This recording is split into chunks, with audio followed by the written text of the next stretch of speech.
Today on Blue Collar Sports Talk, we'll look at a little Husker Volleyball. They played Northwestern on Wednesday. Hey, you know what? Our Husker Football team plays Northwestern on Saturday. Coincidence? Huh. Also on Saturday, number 1 Wisconsin comes to Lincoln. That will be a volleyball match shown on Big Ten Network. That should be a barn burner, as they say here in the Midwest. We'll discuss some conferences going on because Washington is the last undefeated team in the Pac-12. Big Ten has 3 undefeated teams, Michigan, Ohio State, and Penn State. On Saturday, Penn State goes to Ohio State. Who comes out on top? A look ahead, Michigan goes to Penn State November 11th, and Ohio State goes to Michigan November 25th. Georgia is the lone undefeated team in the SEC with a bye weekend. Next Saturday, they'll be on the road to Florida. How about ACC? 2 undefeated teams, North Carolina and Florida State. Number 4 Florida stays at home, and Duke shows up to see if they can knock off the mighty Seminoles. How about those boys playing the baseball? Major League Baseball. Wow, what a playoff series. We'll take a look at some baseball. The start of the NHL season is upon us. How many seasons will it take for Ovechkin to pass Gretzky? Gretzky's record stands at 894 goals. The last I looked, Ovechkin was at 822.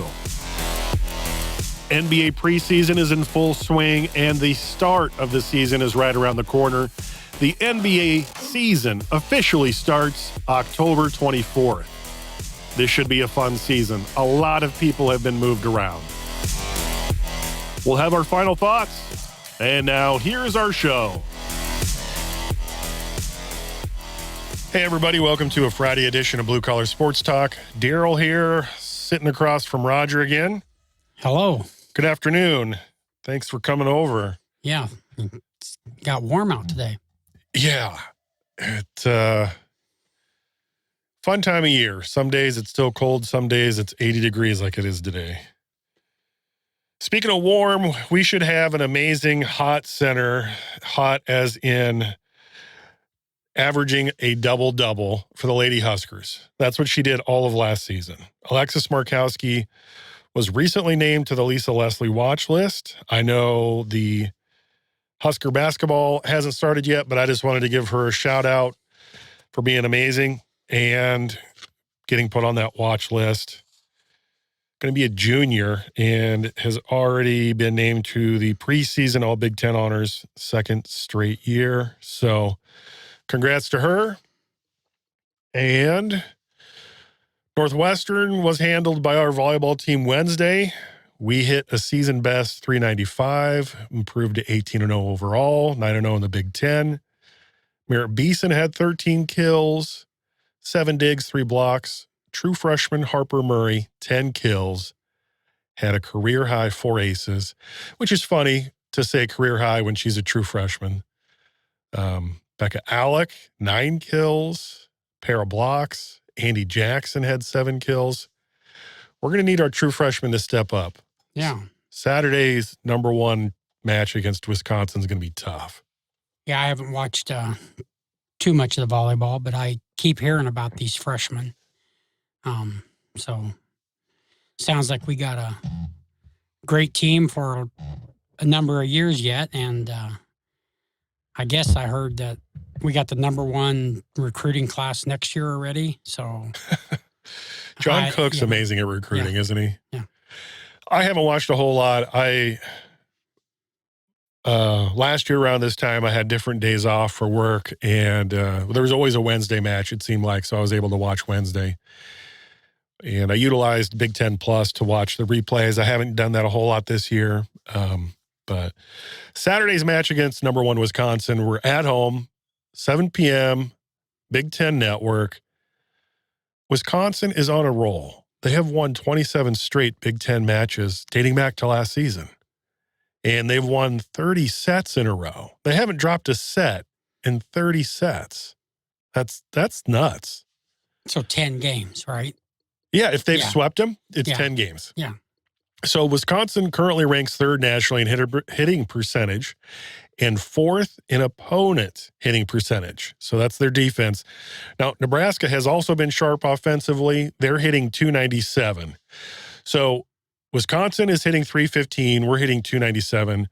That puts us eighth nationally and second in the Big Ten, obviously right behind Wisconsin.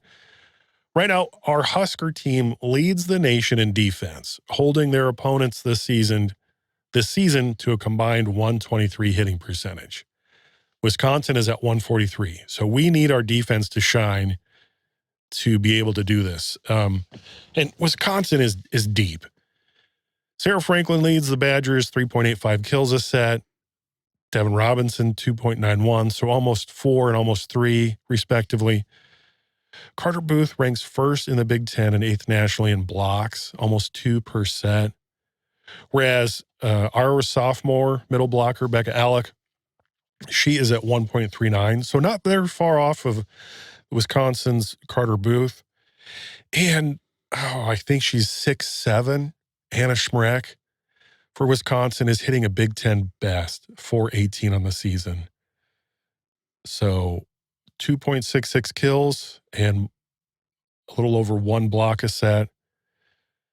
We need to figure out how to stop their 6'7" player. And it's all of our freshmen. Freshman blocker Andy Jackson is off to a great start for the Huskers. She averaging almost 2.5 kills a set, 415 hitting percentage. That ranks second among Big Ten players and 19th in the nation. A true freshman. So that's great. Wish our Lady Huskers the best. And I know we have everything we need to get it done, but if we can all put it together, because Wisconsin's tough. They've had our number the last few years. So it will be a very interesting weekend. So our Husker volleyball team just took on Northwestern at Northwestern. We are playing football at home against Northwestern, Big Ten Network, 2:30. And I had talked to Roger earlier this week and mentioned that this marks the 100th year anniversary of Memorial Stadium, which is kind of huge. Looking back 100 years, we weren't in the Big Ten. We weren't in the Big Eight. Prior to the Big Eight was, you said, the Big Six?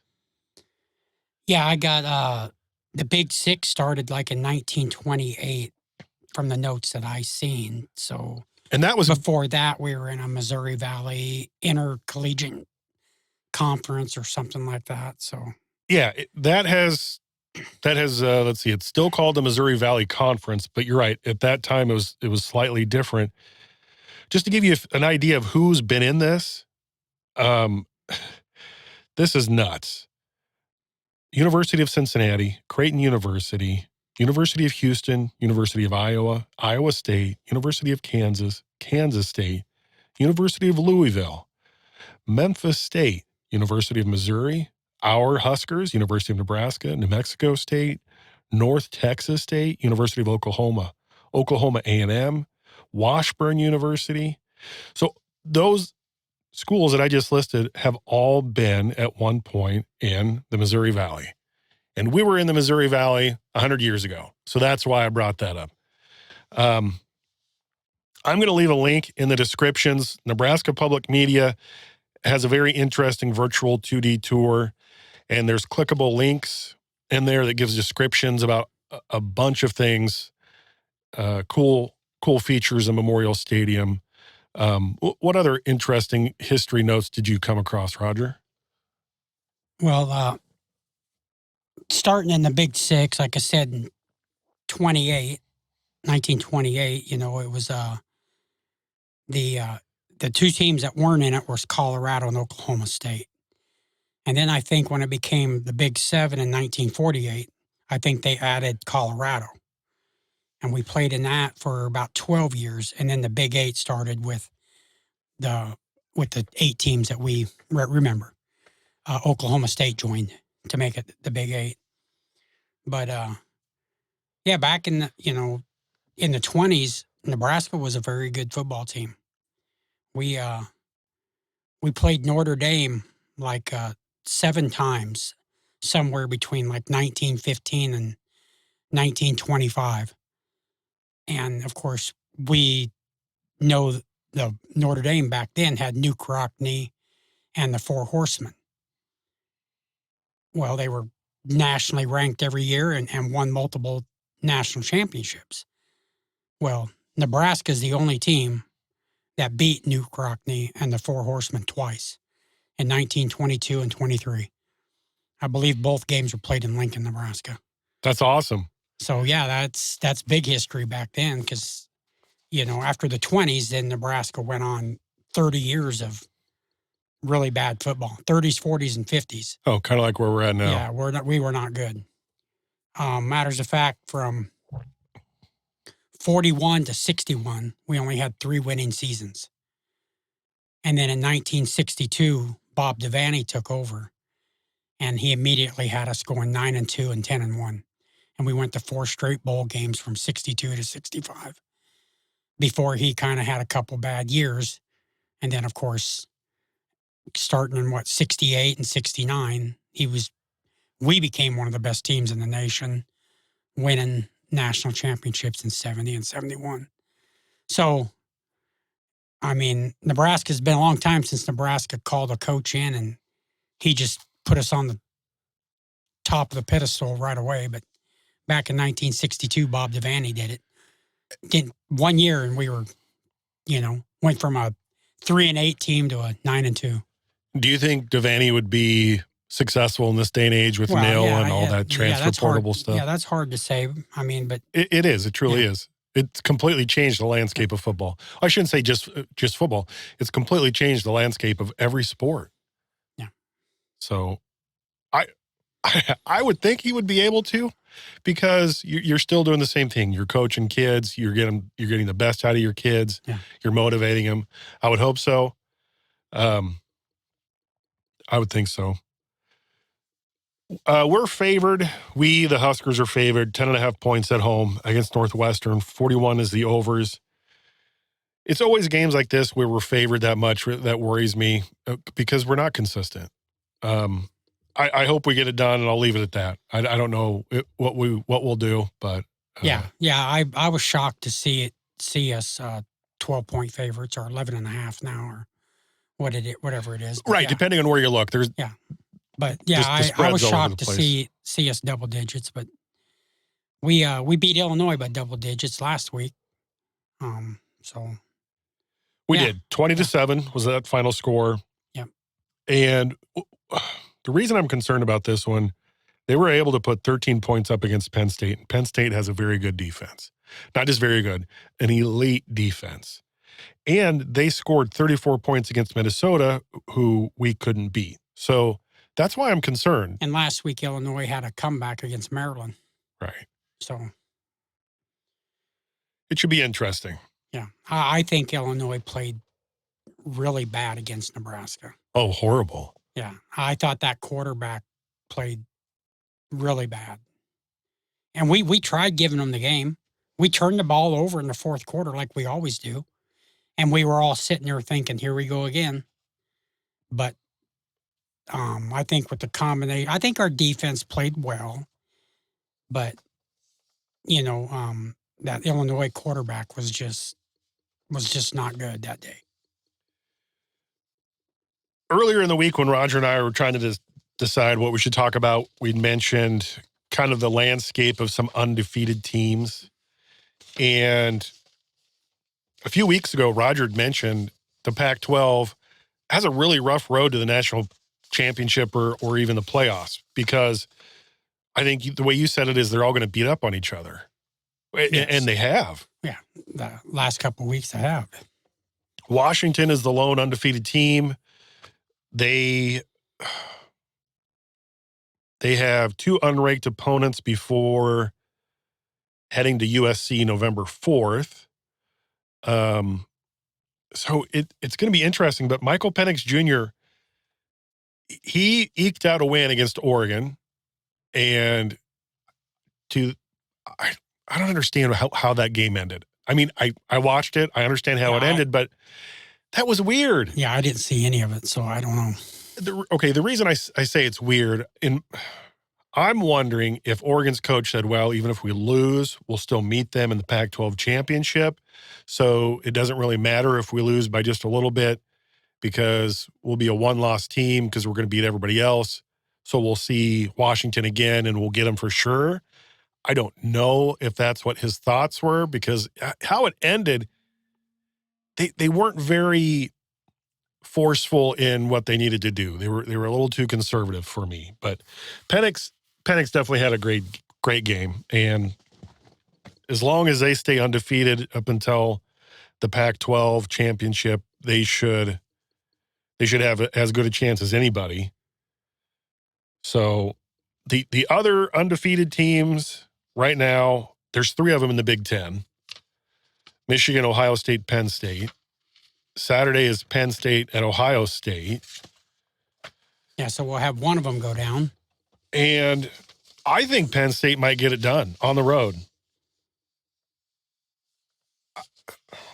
I think Penn State might have a better defense is why I'm saying that. They both can score. They both have great defenses. But for whatever reason, I just think Penn State might have a little bit better defense, and Ohio State's run game's a little shaky. Yeah. Ohio State's played a couple tough games already. One against Notre Dame. Penn State's schedule's been pretty weak thus far. I'll pick Ohio State because it is at Ohio State. If they had to go to Penn State, I might lean towards Penn State, but I'm gonna go with the home team on this one. Okay, Roger made a great point. Penn State hasn't had that tough of a schedule. Their last 5 was University of Massachusetts, Northwestern, Iowa, and Iowa didn't even score, Illinois, Delaware, and Ohio State's last 5, Purdue, Maryland, Notre Dame, tough game, and then a couple of no names. So, well, Youngstown State and what was it, Western Kentucky? Yeah. So you're right. This is going to be, other than Notre Dame for Ohio State, this is going to be Penn State's first test. But for me, and again, it's numbers showing their defensive prowess by teams that aren't necessarily that good. So Roger's probably correct. I'm still going to stick with Penn State getting the upset on the road. I'll be rooting for Penn State, but I'm going to go with the home team on this one. And you're 100% correct. That's the smart thing to do. Now, if Penn State does get out of here with the win, November 11th, they have Michigan. Now, if Ohio State gets the win, you have to wait until November 25th for Ohio State and Michigan. So potentially all 3 of them could have losses. Potentially one of them will still be undefeated. Who knows? And that's why it's kind of fun to see what's going to happen. But yeah, we got a long year, and I know it's halfway through, but there's going to be a lot of teams losing. I mean, there's 11 undefeated teams right now, and we know one of them is going to go down, either Penn State or Ohio State. The other ones look like the undefeated team should get business done, but I feel like somebody's going to stumble. I do. I feel like some undefeated team's going to stumble. The last 2 nights, we've had 2 undefeated teams win. Liberty and James Madison, they both improved to 7-0. So, but yeah, we'll see. We'll see. Penn State right now has a defensive end that currently ranks first in holding quarterbacks to their lowest rating, has an amazing secondary, and their pass rushing ranks first in pressure rate and has the second most sacks currently during this college football season.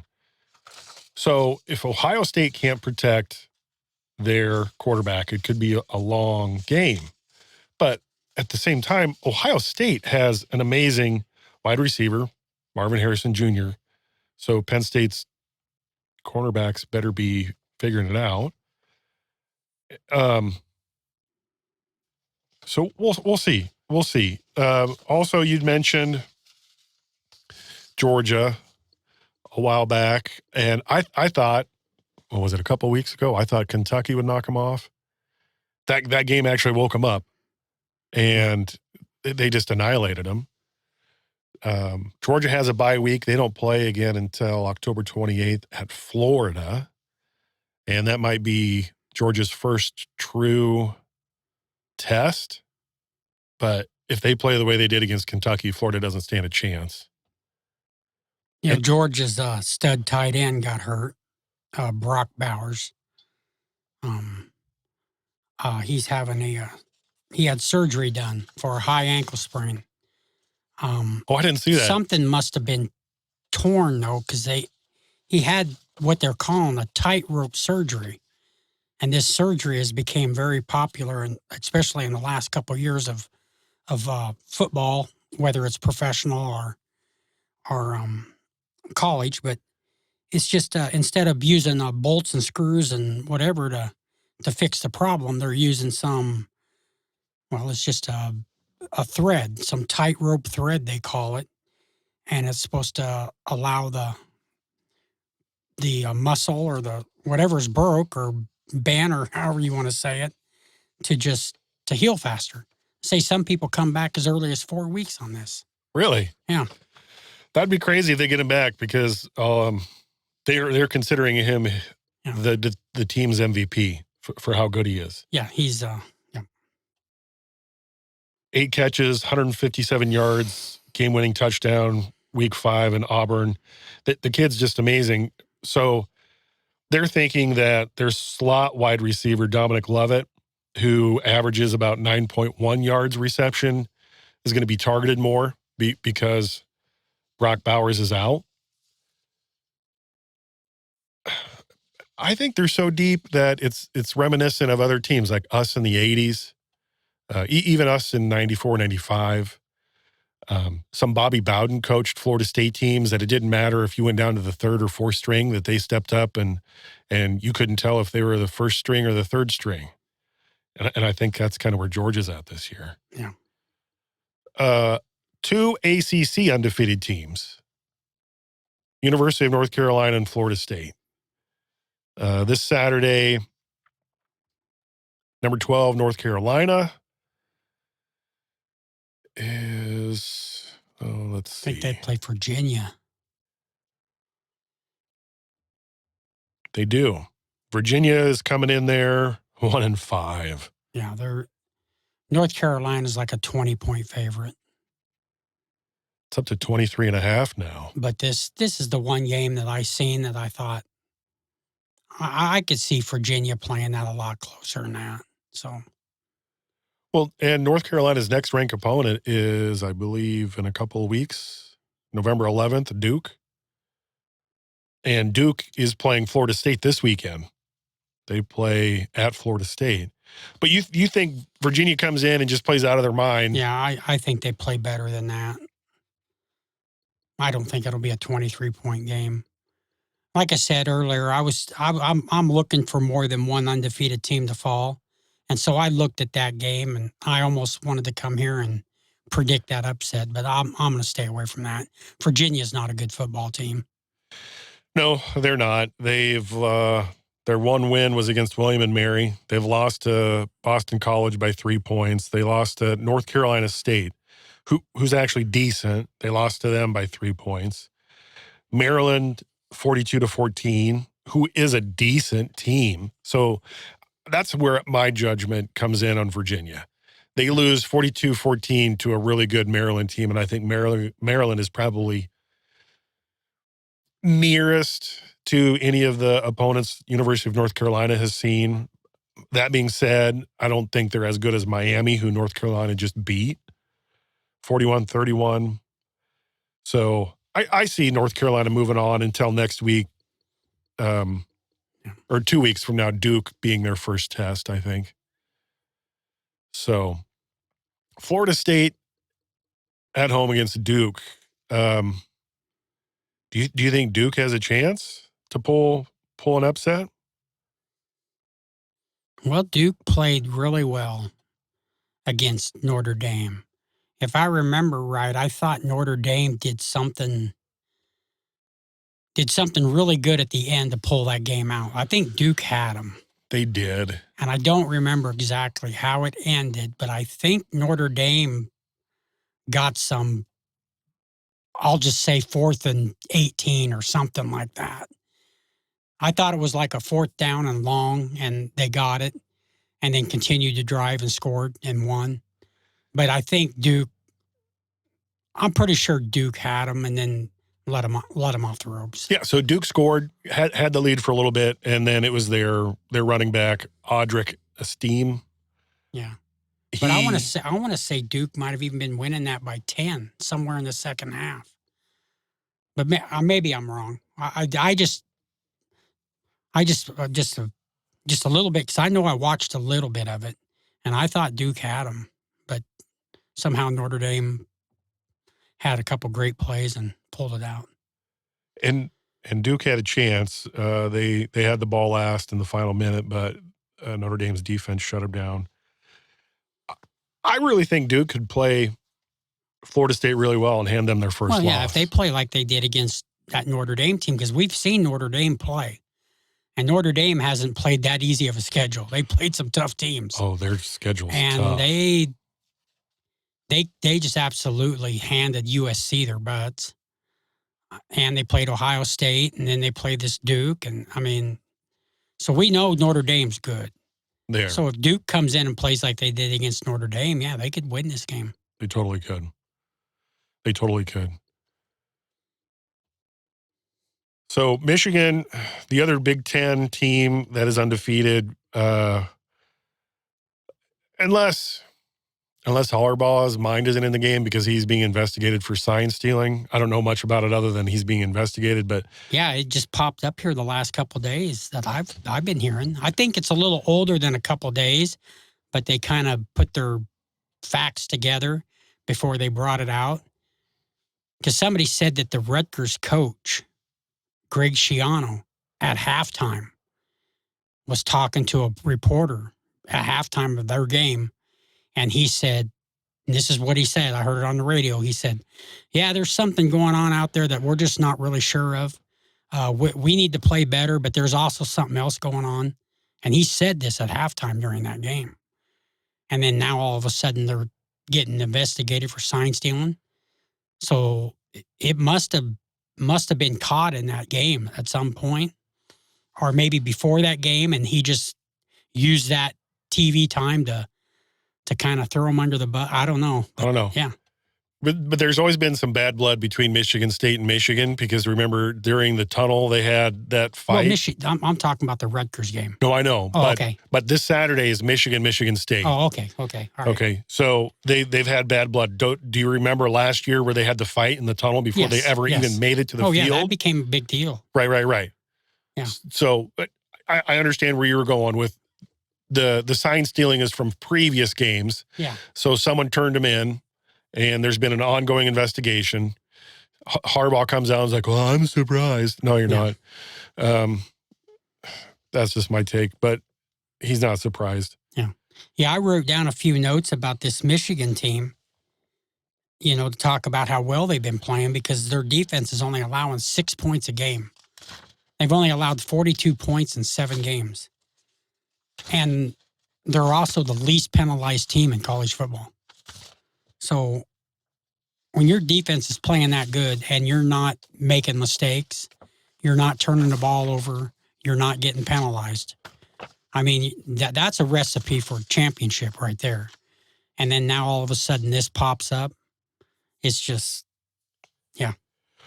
Right. And, okay, so you'd mentioned only allowing X amount of points per game. Yeah. A lot of people have said that their most valuable player is on the defensive side of the ball, their edge rusher, Jalen Harrell. And if they can continue to put that much pressure on the opposing quarterback, not give him time, and then their offense doesn't turn the ball over, I don't see anybody on their current schedule stopping them until potentially the Ohio State when they have to come to Michigan. So it should be quite interesting that if Michigan happens to stumble at Michigan State because of some other things that are going on in the background, you never know what's going to happen, but I don't see it happening, but it could. Who knows? Yeah. Who knows? Right now, they're favored by 24, and the overs are set at 46 at Michigan State. But my guess is there's going to be a fight before the game just to try to prove dominance. And Michigan vows payback because they got into a fight before they ever made it to the field last year against Michigan State. But with Michigan's defense, I think they just punish Michigan State. That's where I see that happening. And then the other undefeated, Oklahoma, is at home against UCF. I don't think UCF is going to be that big of a problem for them. Oklahoma's favored by 17.5 against UCF. I just don't see it. I don't see how UCF will do anything because UCF lost by almost 30 points to Kansas. Yeah, I'm surprised it's that low. 17 points. Yeah. Were there any other games? Let's see. Washington is playing at home against Arizona State. I don't see Arizona State giving them an issue. I think Arizona State walks out with a loss and Washington continues on undefeated. And unless I missed one, I think that rounds out all of the undefeateds. Oregon is at home. They're 5-1. They just dropped that last game to Washington, but they play Washington State. That'd be weird if they lose 2 in a row. So weird that I don't see it happening. Alabama plays Tennessee. Yeah, they've been really talking this game up because last year, I think Tennessee was the team that handed Alabama their loss. That was a crazy game last year. That was all offense and very, very little defense. Yeah, because Tennessee had that quarterback who I remember just when he played Alabama in the games prior to playing Alabama, he was just putting up these gaudy numbers. And then something happened. He got hurt or something happened. And then the last 2-3 weeks of the year, he didn't do that good. Or maybe he didn't even play. I don't remember exactly. Hendon Hooker was his name, though. Yeah, Hooker was amazing. Yeah, and he's not there. I don't even know what happened to him. He went to the NFL. Okay. I couldn't tell you what team he was with, but I know he got picked up by somebody. Tennessee is 5-1. Alabama 6-1.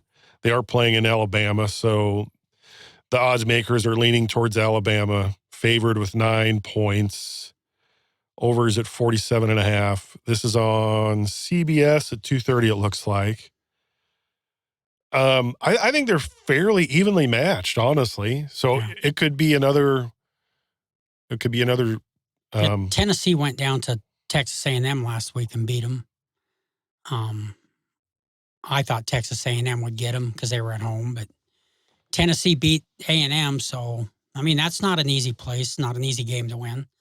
So maybe Tennessee's a little better than what I thought. I haven't watched them, so I didn't think too highly of them. So I'm surprised, honestly, Tennessee isn't favored because in the last few games, Alabama eked out a win over Arkansas by 3 points, Texas A&M by 6. They handed Mississippi State a pretty good loss, but those 2 games, the Arkansas and Texas A&M, it just makes me wonder. Tennessee could hand Alabama its second loss and do it on the road. Yeah, from what you just said and what I saw last week, because like you said, Alabama did not play well against Arkansas, and Tennessee goes down and beats A&M. So, yeah, I was all ready to say Alabama's going to beat them good, but it could be a good game. Who knows? Yep. between now and when college football playoff starts, there's a lot of what ifs. You know, a lot of these teams, what if they become a one-loss team or what have you. So I honestly can't wait until next year's change up when it moves to more teams and more of these one-loss teams don't have a reason to cry. I'll say they'll have their chance. So I can't wait. Any other thoughts on college football, Roger? Oh, I just was going to say something about this James Madison and Liberty being 7-0. And I read an article, they're 7-0. And not only did they not mention them ever having a chance to get into the playoff, that they was talking like not even a major bowl would pick them up to come play in it because of who they are and, Because their fans don't travel? Well, I don't know if that is it or it's just the fact that James Madison don't play anybody all year long. So even if they do go undefeated, so I don't know, if why these teams are even in a conference or even in Division 1A if they don't even have a chance of trying to win the national championship. ESPN just dropped an article that Michigan has suspended football analyst Connor Stallions as the NCAA investigates alleged sign stealing. Their athletic director, Ward Manuel, just announced his suspension with pay today on Friday, one day after the analyst was identified as the person of interest in the investigation into whether number 2 ranked Michigan violated a NCAA rule by scouting future opponents in person at games. So it's not even necessarily Harbaugh who did it, but if it happened, Harbaugh knew about it in my mind. So even if Harbaugh comes out and says, I didn't know anything about it, he knew. Okay. Sorry, I interrupted your James Madison thought. That's a shame that someone can go undefeated and not even get looked at a bowl. Well, yeah, like I said, they of course he'll never make it to the 4, but are they dropping these articles already, basically saying that even next year when we expand to 12 teams, that even an undefeated James Madison wouldn't even make it to that? And I'm like, well, why are they even in Division 1A? I mean, get them out. Yeah. Get them out of there. That's interesting you say that. I read an article where someone said we should have the NCAA football, much like how soccer runs their majors, where they have they're relegated. So if you don't win your league, then you're relegated to a lower league, and then you have to win your way back up to a league. So why don't we do that in NCAA football? That would make it very interesting to be relegated.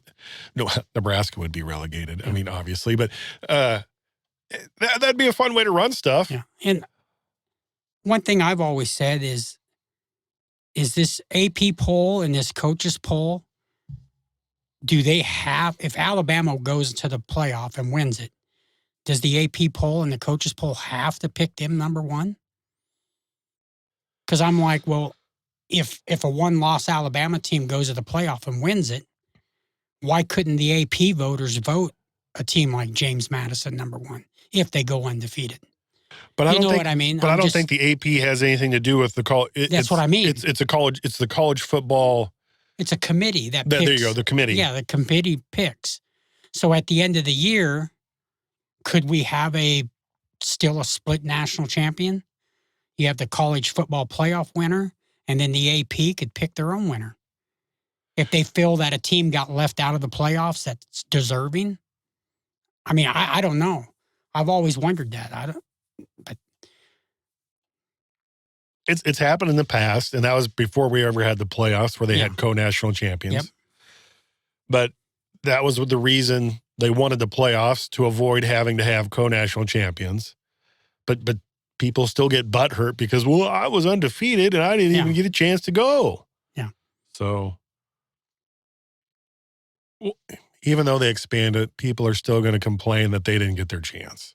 Yeah. It'll just have more people in. Yep. But it'll be weighted to have The best teams have the most advantage, but there's still going to be some upsets along the way. So it's still fun. Do you want to talk about playoffs, Major League Baseball playoffs? Yeah, let's talk a little bit about playoffs. 2 games tonight. It's been kind of, in my mind, not the best baseball we've seen in the past. I mean, why do you say that? Well, the wild card rounds were all sweeps. That was not good baseball. One team dominated all four games, all 4 series. And then even in the division series, it was either 3-0 or 3-1. None of them went to game 5. And now so far in the ALDS or ALCS, we have had the Astros come back now and tie up the series 2-2. So that one's looking like the best series we've seen so far. And last night, the Diamondbacks won their first game. Everybody looked like the Phillies were going to sweep, and the Diamondbacks came out, and their pitchers pitched really well. And late in the game, Arizona had a walk-off. So these championship series are looking better, or at least trending to look better. But the first 2 rounds, it was not good baseball. The odds makers appear to agree with you with the Diamondbacks game playing tonight again in Arizona, because Philly is favored to win. But you're right. Unless Arizona figures out a way to even the series, you say, it's not the best baseball. Yeah. Well, I can't say the games. From what I've watched, I've seen some good games. I've seen some good pitching. The bullpens are doing really well. But I'm just talking about the outcomes, the 2-0s and the 3-1s and the 3-0s and I mean, you want to see that winner take all game 7 or game 5. Yeah. And you haven't seen that yet. So. Well, Houston is favored on the road. That series is tied 2-2. And then on the other side, the road team, the Phillies, are favored on the road in Arizona. If you love baseball, you're still going to watch. It's still going to be great. There's been a lot of scoring. The Phillies, and you called it. If you would have asked me who was going to be in the World Series before all these games were played, I would have said the Braves, hands down. They can't be stopped. Their offense is amazing. They have decent pitching. They'll get it done. And then just like last year, the Phillies came in and kind of shocked them.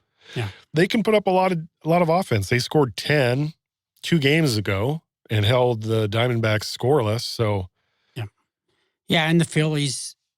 I mean, I know the people like the home runs, and that's what you've been hearing about is Harper and Castellanos. I can't even say his last name. Castellanos and Schwarber and Trey Turner all hitting these home runs, and they've all been solo shots. But it was the Phillies pitching. I mean, they just shut down the Braves. The Braves didn't get nothing done. They had that one comeback, in game 2. But other than that, it was all Phillies. Right. And if your pitcher shuts you down, and you can't get anything going, it doesn't take much, but then the Phillies put up 3, 4, 5, 6, 7, 8, 9, 10 runs against the Diamondbacks. So they're kind of doing the same thing they did against the Braves. Their pitching is dominating. And Arizona better figure out how to be dominant on the mound. Otherwise, they're going to get an early exit out of the playoffs. Also, this time of year, the start of the NHL season. Yes. My question, how many seasons will Alex Ovechkin need to get Gretzky's record? 894 goals. If you look at Ovechkin's last 2 seasons, he had 42 goals last year, the year prior 50, and then 3 years ago 24. So depending on how well this current 38-year-old... Well, that 24 season, I'm sure that was the COVID season, right? Probably cut his games in half. That was 2021 and Yeah. 45 games. Yeah. So, yeah. But as long as he stays healthy, because last year they thought he was going to get at least 50, and then he got hurt towards the end of the year. He hasn't scored a goal yet in 3 games. Yeah. Yeah, he needs 73 goals. And of course it takes 36 and 37 to get there. Now I did see, I started looking how many goals can be scored. And there has been 73 goals scored in a single season 8 different times. Of course, Wayne Gretzky owns 3 or 4 of them. And then I know Brett Hall and Mario Lemieux's got one of them. But yeah, I don't think Ovechkin is young enough or will play enough to ever score 73 goals in one season. And I think he's getting up there in age to where I'm just going to say, I bet it takes him more than the next 2 seasons to get it done, but he will play long enough to get that record. There's no doubt about it. He's 37 this year, I believe. 38. 38. He just turned 38. So, but, these hockey players, they play till they're 45 years old, So. Other than that COVID year, if you look at how many goals he's scored, there's only been one season since 2016 where he scored less than 40 goals. Yeah. And then prior to that, it's always 30, always 50 or something like that. Yeah. But you're right. Father Time just doesn't matter who you are, catches up to you. Oh, I'd love to see him get 40 and just, get it next year. Yeah. Does he finish his career with the Capitals? Do the Capitals keep him? I would think so. Well, and I would think he'd play long enough with the Capitals to get this record. Maybe he moves on after he turns 40 and goes somewhere else, but I would think he'd finish his career with them. Yeah. Let's see. NBA is also around the corner. We're in the middle of the preseason. Well, let's go. Go ahead. Go ahead.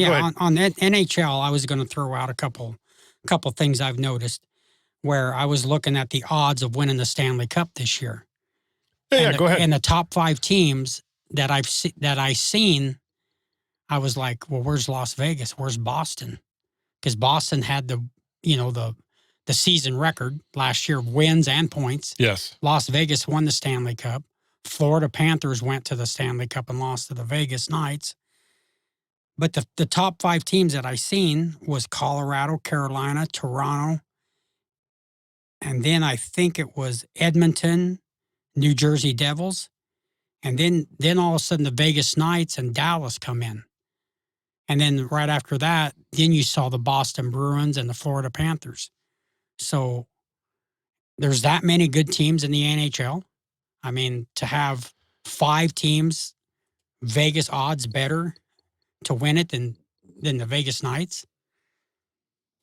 And of course, the Vegas Knights have started off 5-0.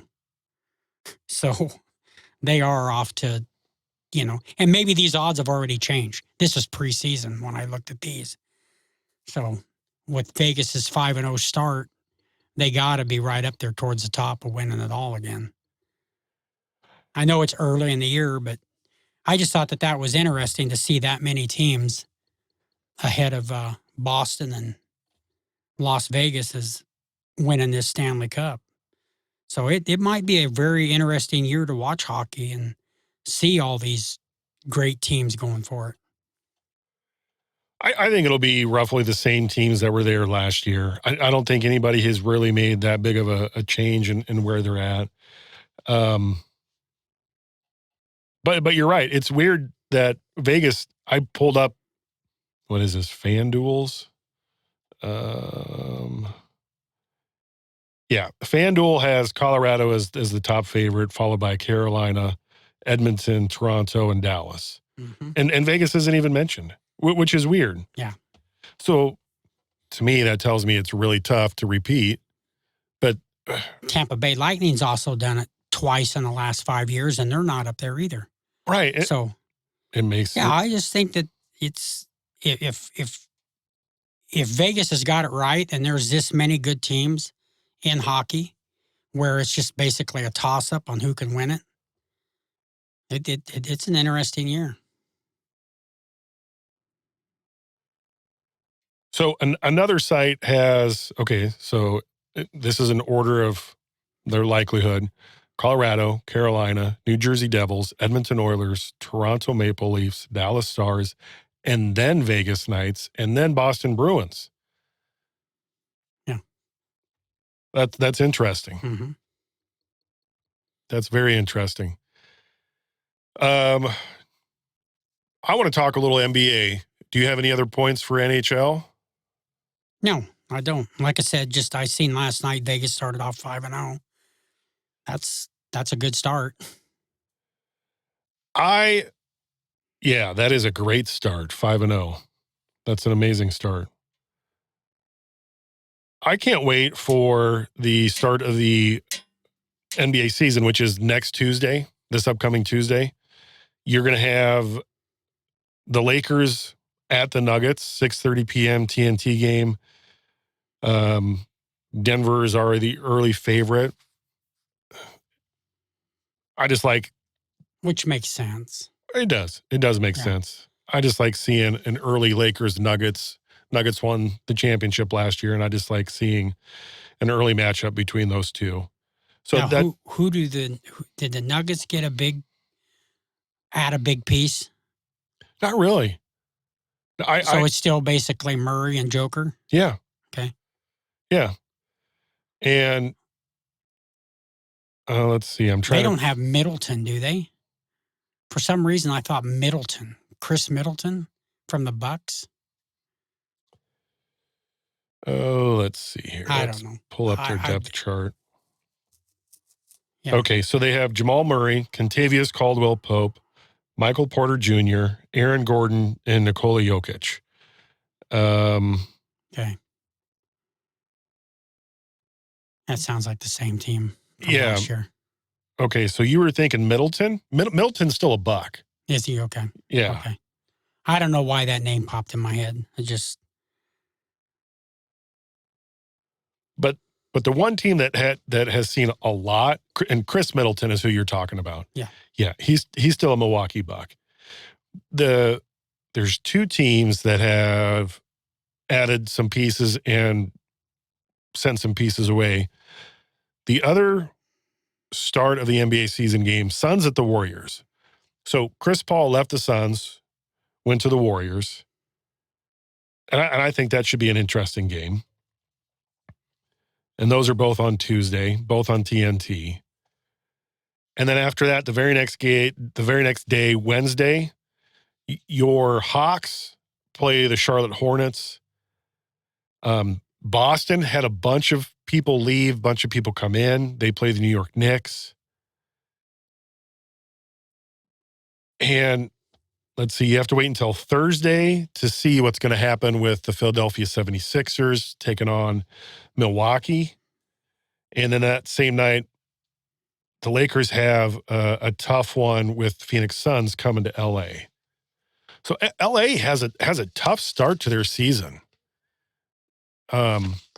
They play some teams to start their season, which are really tough. So they start with the defending champions, and then they have the Suns, and then Sacramento, tough team, Clippers, Orlando Magic twice, Miami, Houston Rockets. I don't think anybody should count out the Houston Rockets because Ime Udoka's there, and he's really great on forming an amazing defensive team. And then they play Phoenix again, Portland, Memphis Grizzlies. Who knows what's going to happen with the Grizzlies with all the drama that's going on with Ja still. As a Celtics fan, it'll be interesting to see how well this team gels. They sent Marcus Smart away, Malcolm Brogdon, Robert Williams III, and brought in Porzingis. Do they play nice and make a great team? Or does Jason Tatum be really selfish and only want his stats to look good? I bring that up because there's 2 stars on the Mavericks team that are really great at scoring, but they don't want anybody else to score. And the Mavericks take on the Spurs. Let's see, what day is that? 8:30 on Wednesday.